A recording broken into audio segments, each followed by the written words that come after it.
Today in our podcast series, we have Shane Nicholas, who's partner and financial advisor at Independent Wealth Partners. Welcome, Shane. Hi, Cameron. How are you today? I'm really well, mate. Yeah, it's great to spend some time with you recording this podcast. I know personally how much you love doing this. Well, I just did say that it's one of my favourite times of the month is recording podcasts. So, yes, I'm very happy to be here today. Well, thank you for writing the article that we're going to talk about today. 300,000 years of behaviour traits, the human side of investing. Wow, this could actually probably be a topic we could talk about for like a week or two. But we won't, because this is a podcast. We're going to, yeah, that's right. Yep, exactly. Mate, so what inspired you to write this article? Well, I sort of felt, have these moments in time, like the conflict on Iran, and you get these significant market responses to a geopolitical event or something that we can't control. And I always think it's interesting just to reflect on the way we as advisors process that information and the way clients behave in that information when that information is presented to them. So I was just reflecting on it. And I thought, the consistent theme that always comes up is humans and how we behave when we're tested. So that was probably the inspiration to put pen to paper. And of course, when these things happen in history, as you well know, being a financial advisor, 20 plus years experience, mate, we get phone calls. People feel scared.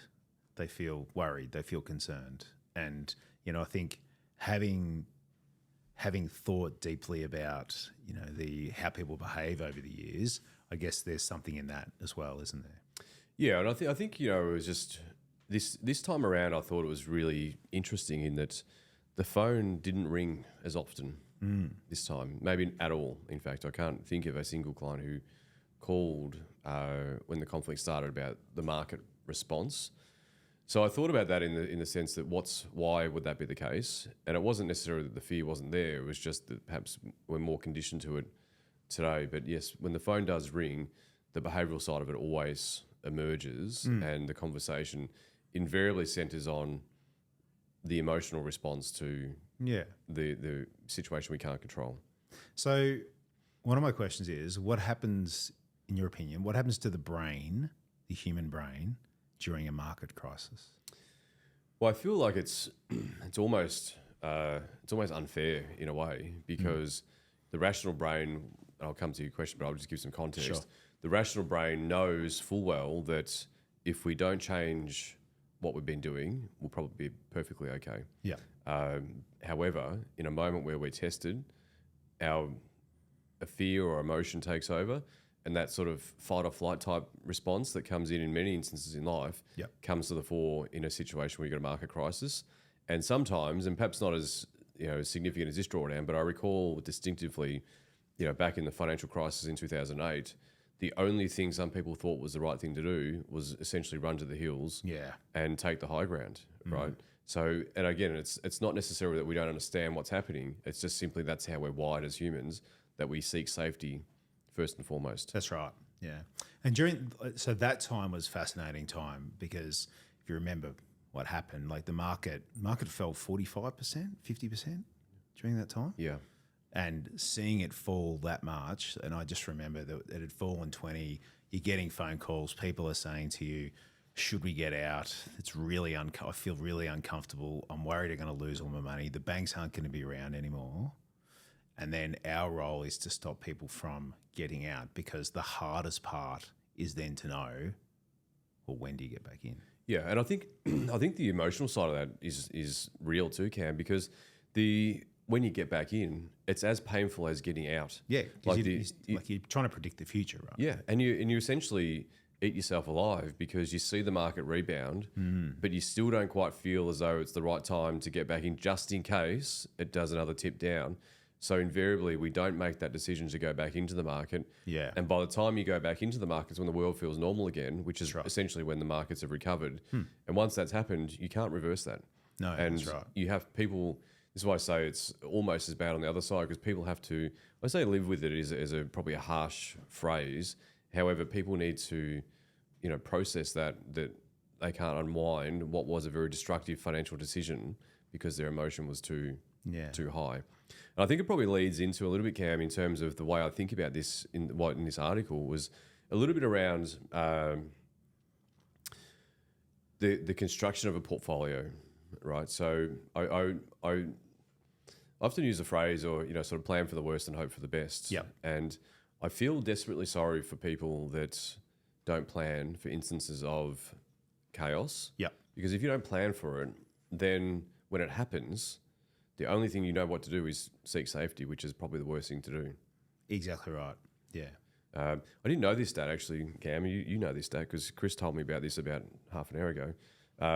That through March, 40% of people in Australian super who are unadvised went to cash. 40% of members. 40% of members. Members, yeah. So not their fund. Yeah. 40% of members. Yeah. That's an extraordinary statistic. Well, I just think that proves that people overlay their behavioural biases into their money constantly. And one of the hardest things that people can do is to be emotionally detached from their money, which, we clearly have a bias in this too, right? We're financial advisors and we think people should get financial advice from, anyone, any good financial advisors but us. But if you're, that is almost the worst thing that you can do in that moment. So, but it feels scary. Like there is no doubt that when you're making that decision, you're thinking about, I cannot afford to lose the money I have in my superannuation. Yeah. And you don't blame people for making that decision either, right? Because they're controlling what they can control. Yeah. And they make that decision at that point in time to say, well, if I take this money out now, I'm okay with what I've got in the super account balance or the investment account balance at that point, and I feel as though I can still live my life, and I'm happy to write off the loss that was there, which you can understand the thought process. Yeah. However, it's illogical to people like you and I because we understand how to construct portfolios and work through those moments in time. Yeah, that's right. But it comes back to the consistent thing. The theme of this article is the human side of investing. Is that we go to economics school, we're taught about this is this is why markets are efficient. This is what happens, and this is how we should invest, and this is how we should diversify portfolios and what have you. And it's all true. But time and time again, the brain, our human brain, dismisses a whole bunch of that stuff because we need this intrinsic need to feel safe. That's right. And it's a strong emotion. So why do you think that humans feel losses more than they feel gains? Because that seems to be a true thing, right? So if I give you an example, maybe I'm about to retire, I've got $1 million and the market falls, my investments fall, balance portfolio falls by maybe 10%. So now I'm down 100 to 900,000. Alternatively, if the market went up by 10%, you're now worth an extra $100,000. I think humans just seem to, I don't know, they just expect that is going to be what's normal. Yeah. But both sides of that are normal. Agree. Well, I've thought about this a lot actually, and I've talked to clients about this a lot. And I think the euphoria of the upside, it's a nice feeling, but it doesn't typically shift your life. So unless you take that moment. That's a really good point. Yeah. It doesn't shift your life. Yeah. Unless you take that moment to say, I just made 10% of my $1 million portfolio, so there's $100,000 extra.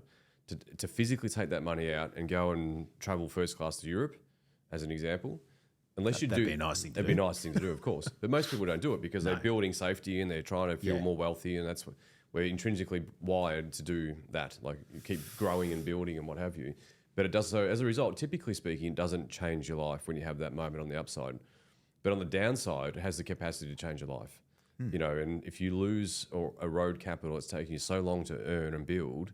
It changes many things, not only just change your life, but it changes the way you think about every single day. It makes your decisions about spending more cautious, makes your discretionary spending decisions more cautious. It makes you question at times, are you going to be okay and can you still live the life you want? Yeah. So it is very impactful, the downside, right? Yeah, that's right. And it's primarily about safety, which, and I know you talk about this in your article a little bit, but if you are that sort of client that maybe you're retiring and you need to draw down an income from your investments, so you're not accumulating, you're drawing down, building a portfolio that you, one, know and understand, but two, gives you that safety and allows you to be able to draw down whatever money you need to live your life, we see that really helps people feel safe in those moments when markets move. Yeah, and I think, it sounds very common sense when you say it like that, Cam, right? Because that's a very logical way to think about building a portfolio, but a lot of people don't. actually do that. And I think we've talked about this in the past, and I'll share for listeners is that the financial advice industry or investment industry has a very traditional method of building risk profiles by doing a risk profiling assessment.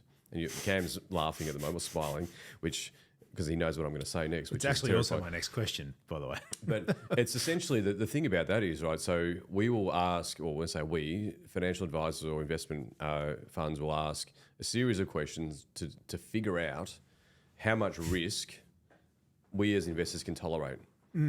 And the amazing thing about that questionnaire is that the investment portfolio that's then put in front of that investor make sure they will experience the exact amount of risk they can tolerate. Yeah, all of the volatility. All of the volatility they can tolerate. Yeah. The missing link in that is, should they tolerate that risk? Yeah. And do they need to tolerate that risk? Do they need to? And if you don't need to take the risk, I mean, I often joke, and I never would do this, but it's a simple math that I often talk about, is that if you could earn the income you need from having all your money in a term deposit without any risk in the world, there's a good argument to say that's a good approach to, and your risk questionnaire might show that you could tolerate the most amount of volatility ever because you've got enough capital to ride the wave. Yeah, that's right. But there's these two sort of distinctively different point posts, if you like.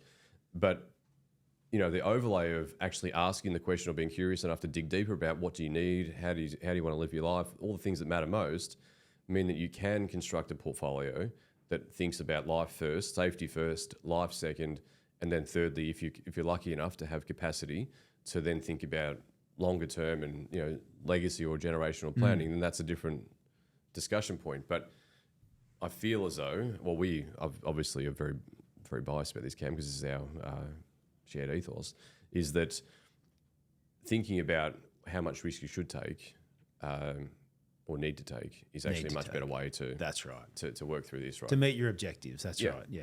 Do you want to just illustrate that a little bit further? And maybe we should just work through an example so people can sort of see what that actually means. Do you want to walk through that? Yeah, so let's use I'll just use a $1 million portfolio balance, and someone walks away and they do a risk questionnaire that says they can take, they're risk takers. They may have been a business owner their whole life, and business owners typically score higher on the risk rating because they've lived through the ebbs and flows of uncertainty with a business for their whole life. So typically speaking, a business owner will rank higher in terms of risk tolerance than what a person who's had PAYG wages for their whole life, because they've had stability in their wages and so on.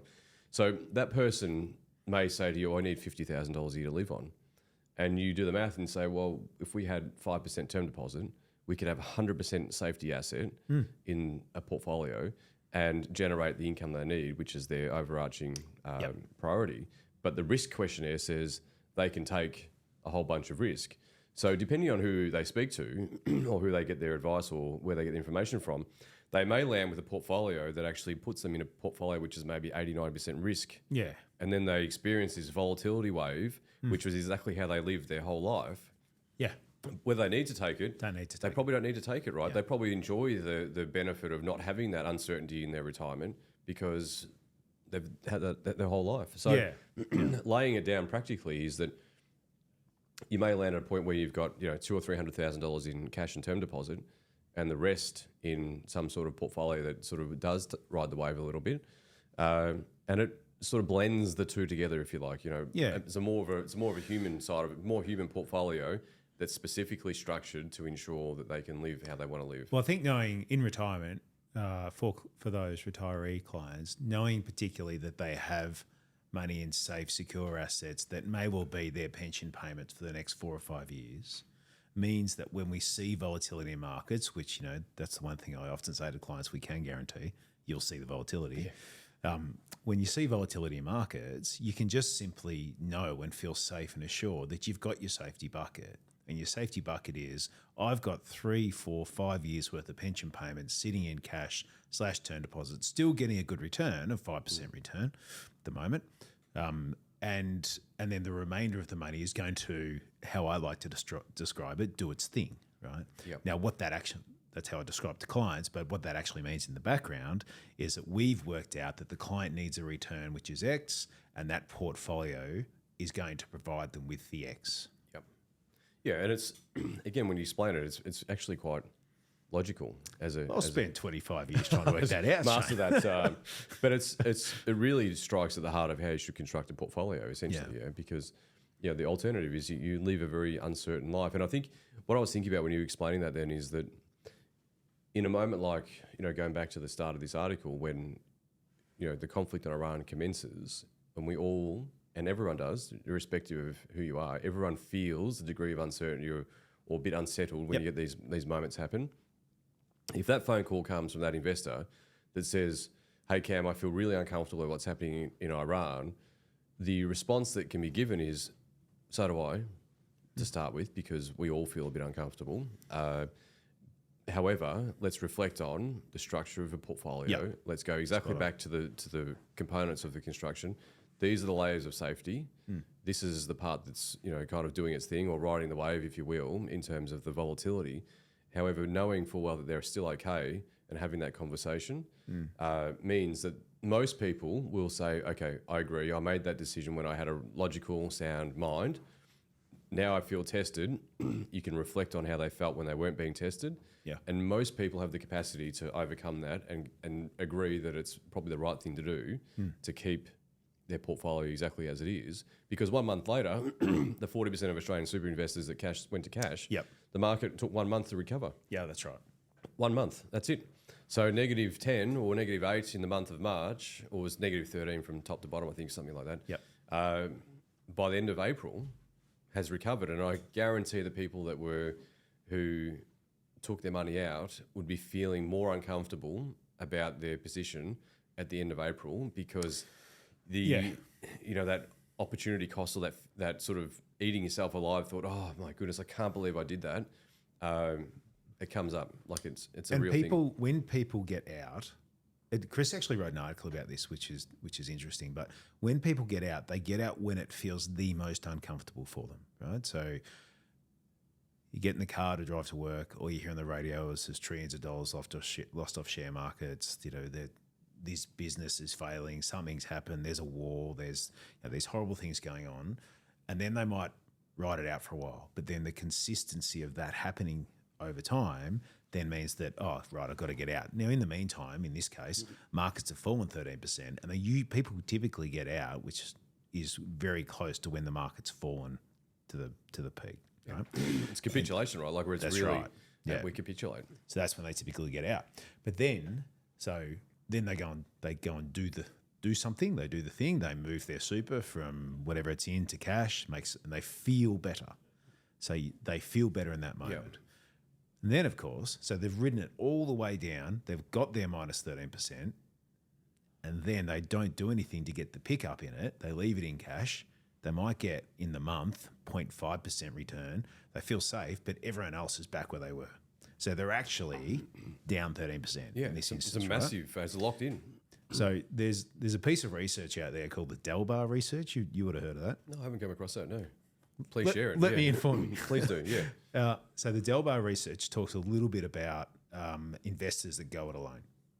So in this instance, the Australian super member who 40% of them have moved, they're going it alone, as an example.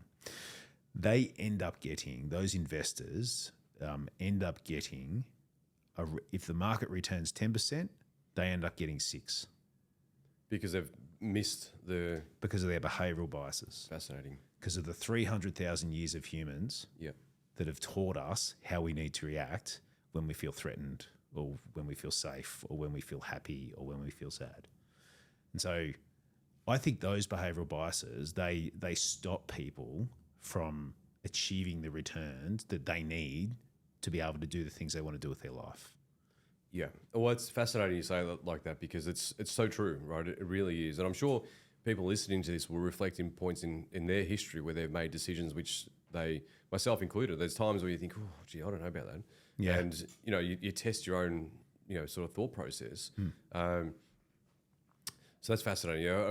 Ultimately, what we hope for is people don't make those poor decisions and live the life they want to do, because invariably things will be okay. Yep. It's just how deep it gets in the moment and how much we can kind of tolerate that in the process. And I think I was going to share, Cam. I have this view about the brain in some respects, and I'm a firm believer in Maslow's hierarchy of needs and the need to feel safe. And unless you feel safe, it's almost impossible to make a broader philosophical decision, or how you want to live your life, or so that intrinsic need to feel safe. So I always think, and I think if anyone listening to this podcast takes an outcome out of that, is to ensure that you build that safety into your portfolio first and foremost. And that doesn't need to be, we're talking about it through the context of a retiree, but it's the same for, that's exactly for right. an accumulator. Like an accumulator with a young family will need a certain amount of money to make sure that if their child needs braces, or they need to pay for some medical bill or something, they've got that capacity to do that. It's the same philosophy, just a different application based on stage of life. Yeah, spot on. Hey, why do you think humans feel safer when they do something rather than when they do nothing? That's a good philosophical question. Thanks. Well, I really do feel as though the need to feel progress is a thing, right? So the human brain is wired in such a way that we need to feel as though we're making progress in some capacity. Perhaps because pretty well all humans, I guess, are innately competitive. Yeah.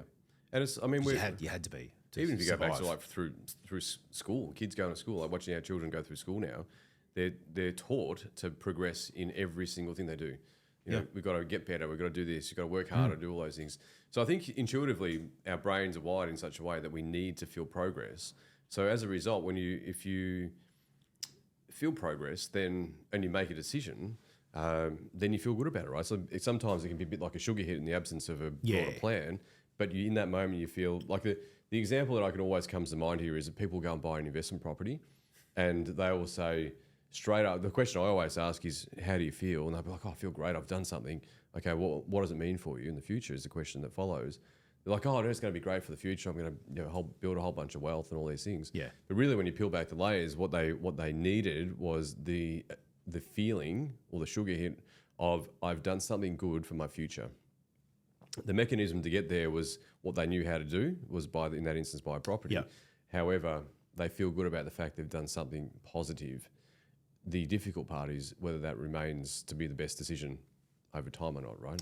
Well, I mean, just on the investment property concept, I think it really does depend upon the client as to whether that is the most appropriate thing or not. But I guess what we see sometimes is people who have gone and done it and then think, oh, how am I going to, like, my cash flows are so impacted and I now can't do the things I actually wanted to do. Yeah. It's the opposite of safe, right? Because they don't feel safe. What they've tried to do is make a decision to make them feel safer in time. Yeah. But they've actually gone further backwards. Like now you get 3 rate rises. Another one yesterday. That sort of gap between rent versus interest payments sort of widens a little bit. Negative gearing is a thing. Is it going to exist in the future? In that instance. So again, without the appropriate kind of thought about what matters most, you can make a decision which the pursuit of doing something good, which actually does more harm in the short term. Here's a broad sweeping question. We talk about this a lot internally. So we talk about our clients having aha moments. We talk about our clients having purpose, that sort of thing. Why? And your article speaks to this a little bit. So why do you think the purpose is so important when we're building portfolios? Yeah, well, I could talk for this for quite a while. I'll give you a 30-second or a minute 30 seconds rundown. You can do better than 30 seconds. I can. Look, I think ultimately speaking, well, this is entrenched in a bias that we've formed, and perhaps I'll give some more context to that framing and the way I feel about it, is that the opposite of purpose is what we would say is money for money's sake. Yep. And a money for money's sake investor, how we would describe it, is an investor that's simply focused on the return. Yep. And they take joy out of the positive or negative return. And that's their sole motivator behind their sense of worth or value, if you will. And there's nothing wrong with that, but I feel like it's very boring, typically speaking. So we're fortunate enough, Cam, when we choose who we work with, we find that kind of money for money's sake kind of a bit uninteresting. Whereas a person who's very connected to how they want to live their life, what they want to do with their money, what they want to do with their capital, and how they want to construct a portfolio, you can actually really work really deeply and closely with those people to build a very bespoke portfolio that's aligned specifically to what they want out of life. And what happens over time, and I think really where you get to is what matters most, is that if you're having a conversation with a person about did I make 9% or make 8% this year, versus having a conversation with a person about did you do all the things you want to do with your life this year, and are you on track to keep doing all the great things you want to do in the future? That's a very interesting conversation to have, and it's enormously rewarding watching the person have that realization that the way they're living is actually what they set out to do. And whether they made 8% or 9%, it doesn't dismiss the importance of the portfolio performing, because it's the mechanism that gets them there. However, the assessment of success is no longer about did I make 8%? It's actually really at the heart of did I get what I wanted to get out of life? Yeah. And Did if I you get to do the things I wanted to do? And if you get that, I mean, if I'm putting myself in those shoes, I'd be far more interested in actually finding out and that I'm living exactly how I wanted to live. Yeah. Versus, oh yeah, I made 8% this year. That's good. You know, put the statement back in the top of the drawer and see it next year.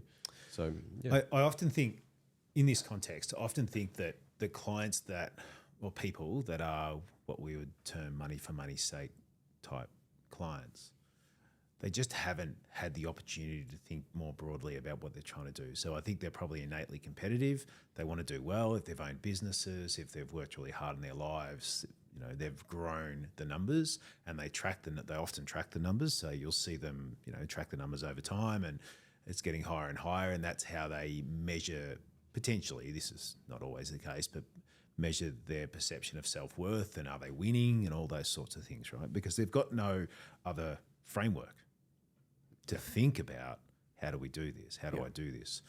And so often the conversations that we'll have with clients, well, with all clients, is to try and build a framework to help them understand what's the point of it. You know, we only get, if we're lucky, I don't know, 90 years maybe. We only get 90 years. What's your framework? How do you do it? And I think that's a interesting way to phrase it, because the other overlay to that is that as people get older, they tend to be more philosophical about what they want in life. Absolutely right. And they reflect more about the things that matter to them. So perhaps there is something in that in terms of the money for money's sake person building to a point where they actually feel safe, or going back to that Maslow hierarchy of needs, where they've got the capacity in their brain to feel okay financially, which then invariably, this is the fun conversation we get to have with people, is helping them on that journey from being money for money's sake to purpose, because they feel good about it too. Like when they've made that shift in their brain from being focused on the return or the number to then seeing the good. And I use a phrase that I share from a long-standing client of ours. He uses a phrase now. He's in his early 80s and uses a phrase. He says, "I'm going to give with a warm hand," and it makes me feel it's kind of like a double-edged sword, because it's referencing death at the same time. Yeah. But I love the concept of it, because in his definition of giving with a warm hand means that he's actually fulfilling his life purpose of actually seeing his children, who are now adults and retired, have a meaningful impact on some of the great work that he's done in his life. And for him, that's enormously rewarding. But the people also, his children, who are now also benefiting from that as well. And I feel like that's the extreme of purpose, right? Where someone actually is really deeply connected to what they're doing with their capital, to see it and have the benefit or luxury of A, being able to be okay with giving it away, and B, secondly, watching your family actually enjoy it and change the their life. benefits of that. Yeah. Good. Well, we could talk about this for hours, Cam. Let's be frank, but maybe James doesn't want to hear us for hours. James is our wonderful video producer. He is, yeah. Say hello, James. How you going, you guys? So bringing it back to behavioral finance a little bit more, and volatility and that sort of thing. So what should clients, if clients are clients of our business, of IWP, what should clients expect from us during periods of volatility? Well, I think we're the most boring investors of all time, because what they will get from us is the exact response that they know they're going to get is far as, let's not do anything. Let's just reflect on your asset allocation, reflect on what matters most, and ask the question, is anything happening in the world today going to change you getting what you want from life? And if the answer is no, then we don't change. But if the answer is yes, then perhaps that's a cause for change. But I've not yet seen a time where any market event has prevented someone from getting what they want in life. Yeah. So, but again, that phrase, plan for the worst and hope for the best, it's a little bit of that. If you've planned for the worst, then when the worst happens, you're probably going to be okay, right? One of the things that when people are feeling scared because markets are moving around, one of the phrases I hear often is, "This time it's different." What do you say to that? Well, it probably is different. The mechanism, It's there was the definitely why different got from there. the last time. Yeah, but I mean, there was a slide we just went through earlier today in the sort of monthly market update. Chris dragged it out, and it's a really interesting slide actually. It talks about market drawdowns in conflict in this instance, going back to Pearl Harbor essentially, and it shows the time it took to recover in each of those sort of market drawdowns, and they are all different. Each one of those events was different. Pearl Harbor being bombed, Iraq being invaded, Russia, Ukraine, Iran now. So there's more, but the consistent part of that is, whilst what happened was different, the time to recover was subtly different, right? The worst, most extreme was Pearl Harbor, 12 months to recover. Right. The others were between 2 and 6 months to recover. Right. So whilst everything was, whilst they were different events, the actual recovery process was reasonably similar. And, whilst you can never be sure this time it isn't different, I take a whole lot of comfort by reflecting on the evidence and going back to what has happened in the past, because in doing so, you're not necessarily speculating on what you believe in that moment, where our brain will probably trick us because it feels more stressful or scary than what it has previously. You just have to reflect on the calm mind. What would it do? What would your brain do or tell you to do if this wasn't happening? Yeah. And it'll probably always say it will be okay. Yeah. And let's just ride it through and work our way through it. Exactly. So wrapping up, if you had the opportunity to speak to someone that was thinking about, I'm really worried, maybe a month or so ago, I'm really worried about the markets, I'm really worried about what's happening, what would you say to them? I would actually ask them what they're worried about. Because I think that's really probably, they'll give it a superficial answer to start with. Oh, I'm worried that Donald Trump's going to keep firing missiles at Iran and the oil price is going to stay high. That would be probably what they say to start with. But if you just ask a little bit further, what are they really worried about, then you'll find out the answer. And I think invariably it'd be some other life-related event that's causing the worry. And when you can understand that, then you can have a conversation about how to overcome it.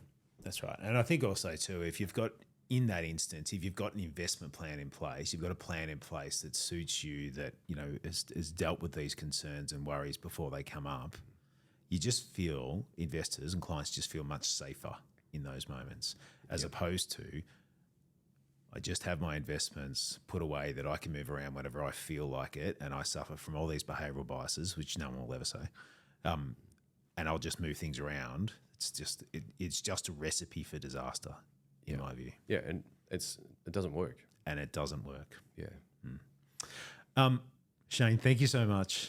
Firstly, thanks for writing the article. It's excellent, and it'll be in the show notes, everyone. So if you want to jump into that article and have a good read. But thanks for your time, and thanks for giving the benefit of your knowledge to all of our listeners. It's been fun as always, and I'll be back again at some stage in the months ahead. Yeah. Thanks again, Cam. Thanks, mate. See ya.